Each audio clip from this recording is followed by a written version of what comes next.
A couple of months ago, I looked at a different 32-inch 4K QD-OLED panel, and I've got to say, I liked it so much I bought it. Now, MSI has sponsored this video for me to take a look at the MPG 321 URX 4K 240Hz QD-OLED monitor, and I've got to say, it looks really impressive. And there's one or two features that really have me wondering if I made a huge mistake. First of all, it's flat. If you can't tell from just how not enormous this box is, yeah, this is not the curved version, but instead the nice flat version that a lot of you have been clamoring about ever since QD-OLED gaming monitors came out a few years ago. That's probably the biggest thing that a lot of people, aside from the ultra-wide only options, that people were upset about. I don't want a curved panel, I want a flat panel. Well, at long last, you can have your choice. We've got our quick start guide. We've got the base of our operation here, base of our monitor. We'll take that out right now, actually. Why not? Just get it out of the package. Too bad. We've got a USB-B to A cable for hooking up our monitor to our computer for whatever peripherals we might want to plug in. We've got our ultra high speed HDMI 2.1 cable. Very nice. I like the all black look. This looks really beefy too. A lot of the time, this back plate that you're gonna click-clack into the monitor is really small. This looks like it can, has a little bit of extra support, but I guess we'll see. Probably doesn't need it, it's fine. These things aren't that heavy. Behind this little foam sheet, we've got the rest of our monitor, which is, actually one of the big things I like is when they've got a nice little perforated slit right here so you can peel it back and then click-clack, pull it out. We don't have that, so I could probably get this in here. We can get it in. I'm just gonna, oh, that's tight. There we go.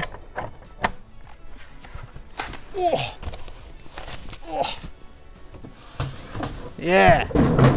Yeah. I should have attached the stand first. I don't know what I was thinking. It's not that heavy, but when you're holding it kind of awkwardly like this and then trying to screw something on, it gets a little heavy. Ah, but we got it. Oh. There we go. I gotta say, it looks really nice. It's all blacked out, nice and thin. You've got this, it's a small issue, but on OLED panels, the panel itself is super thin, right? But then you've got like the control box and whatever cooling in the back here. And so it's like, it feels fragile when you're just touching this pot, and the rest of it is so bulky anyway. It's like, why not just make a little box go all the way around? Like it's here anyway, just make it go to the edge. I don't know, some of you might like the thinness. I'm not crazy about it. One thing a lot of you might appreciate is that there's not a ton of branding. We've got the MSI Dragon on the back, little MSI logo on the back, and then on the front, just a small MSI logo on the front here. Nothing too major, no big symbols anywhere, or like all the way across the bottom or in the corners or anything, so that's cool. As for the I/O, there's a few pleasant surprises and one small disappointment. We've got our headphone jack, 2 HDMI 2.1 ports, DisplayPort 1.4, USB Type-C, USB-B, 2 USB-A ports, and then a C14 power connector on the back over here. You might be wondering to yourself, does this USB-C port offer something like 90 watts of power delivery and DisplayPort Alt? Well, it does. It's a small feature, but it's something that's really appreciated more and more these days as we collect more and more devices that connect through USB-C. It's really handy to just have a laptop or something and just plug it in through USB-C. All of a sudden, this is your secondary display. And guess what? It's charging at the same time. Wow, 90 watts, that's a lot of power. That one minor disappointment I mentioned, it doesn't have DisplayPort 2.1, which offers significantly more bandwidth. Now, admittedly, there's only a few graphics cards out right now that even have 2.1, but it's a feature that a lot of people are clamoring for with these high-end panels, especially when they're running 4K 240 Hertz. That's a lot of bandwidth to actually use that without having any kind of display stream compression involved. And so it's just a nice to have. You're probably not even gonna worry about it. You're not gonna be able to use it, but I would love to see it here. As for the rest of the construction and the stand, it's not bad. It's got the rotation on the base, which is nice to see. I would like a slightly more, but that's good enough. Can we... We can't go portrait, but let's be real, it's 4K 240 Hertz, 32 inches. I don't think you're gonna put this in portrait mode. And then we've just got a little bit of play here. It's not bad. definitely enough to get most people. And how is the height adjustment? Okay, I would love just a little more. I would love to let the monitor go basically to the base down here, but we're talking about what, an extra 1.5 inches of distance? It's fine, it's totally fine. And then on the back here, we've got a fanless graphene cooling solution. So this thing should stay super quiet. As for navigating the OSD, it's not quite on the bottom, it's a bit on the back here. So you're just gonna have to reach a little bit further. We've got one navigation nipple and then, how many buttons? 1, 2 buttons? Yeah, 2 little buttons on the back. As you can see here, it is nice and flat, nice and thin, and our bezels aren't actually that big either. So it's probably gonna look pretty good turned on.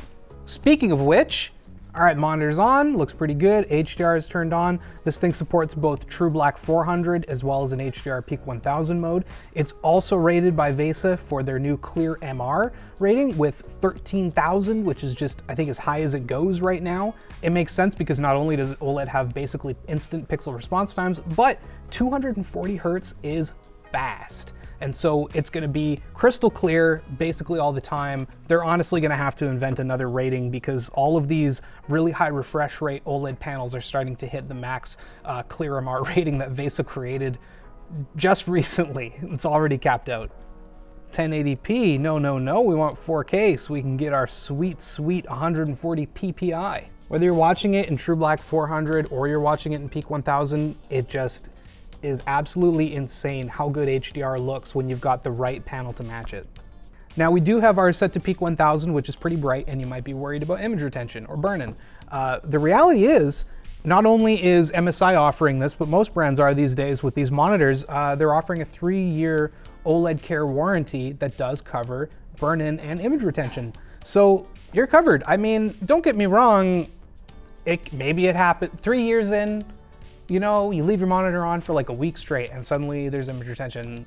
But like, that to me gives me a lot of peace of mind, and it's a big reason why I not only bought a QD-OLED monitor years ago now, but why I bought another one once this set of panels came out. If you are still worried about burn-in, this has got MSI's OLED Care 2.0 built in, which is gonna do a bunch of stuff like pixel shift. It'll auto dim taskbars or any static icons. Even this little ShortCircuit logo, or like the little bottom bar on a YouTube video if you've got it up, that should all just kind of dim out and not be as image retaining.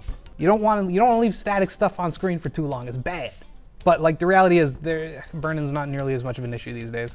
One thing you might want to use those HDMI 2.1 ports for is a PS5 or maybe an Xbox Series X, because it also supports variable refresh rates if you're not gonna, you know, attach this to a 4090 and get crazy high refresh rates.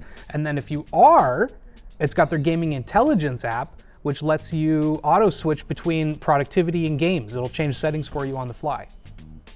Convenient. Say it. Convenient.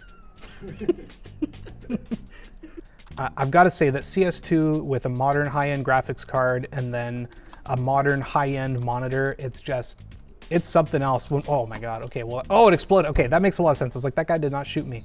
Man, this looks good. I already bought a similar monitor at home. I couldn't wait. I thought, you know, I don't care about the curvature. I want it now. I'm an impatient gamer.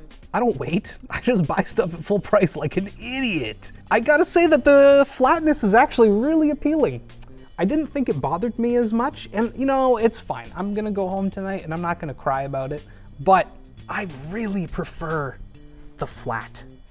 31.5 inches, 4K, like this size for your desk, as long as you can have something a little bigger than 27 inch, it's like, it's perfect. And you really don't need curvature unless it's bigger than this or ultra wide at a similar size. And as for the rest of the panel, it just looks incredible. Like, I cannot get over how good 240 Hertz running at 4K resolution with QD-OLED, just incredible colors. God, it's stunning. Even everyone behind me is like, wow, that looks so good. It's like, yeah, it does. Yeah, you sound exactly like that, Bell. That's exactly what you sound like. Yep, that's those 0.03 millisecond OLED pixel response time that is basically near instant. I bought one of these for a reason. Not this exact model, but don't take my word for it. Let's talk labs results. For color gamut coverage, we've got 147% of the sRGB color space and the advertised 99% of DCI-P3, as well as 78% of BT2020. For sRGB color accuracy, it was pretty good with a delta E average of just 1.7 in the Pro sRGB picture mode. HDR is another story. We had similar results in both game user and pro user picture modes, averaging around a delta E of 23 with luminance error. It's oversaturating, which honestly most people kind of like anyway, whether it's correct or not. Here's the thing though, this 32-inch 4K 240Hz QD-OLED display retails at $950. That is absolutely wild and is kind of a steal. And that makes this version of this QD-OLED panel really freaking competitive.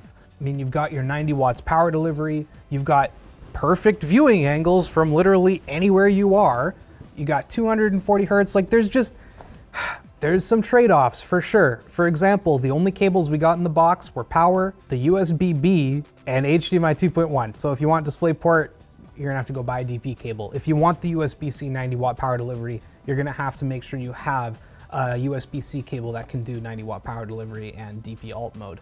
But like, you probably already have those things anyway, or at least the DP cable. I don't think you need USB-C unless you've got like a laptop you wanna hook up. For being $250 cheaper than the competition, honestly, I think it kind of wins, and I think I regret my purchase yet again. It's not the first time I've bought the first shiny new monitor that comes along, and then like 3 months later, I am kicking myself for not being a more patient gamer. And here we are. Sure, there's some other features that I wish were here and they're not, but like it's $250 is just a huge price difference. It brings this under $1,000, which is honestly a really big sweet spot when it comes to price to performance for people buying brand new displays that they want to use for like the next 5+ years. Thanks so much to MSI for sponsoring today's video. If you want to get one of these, check it out in the link in the description below.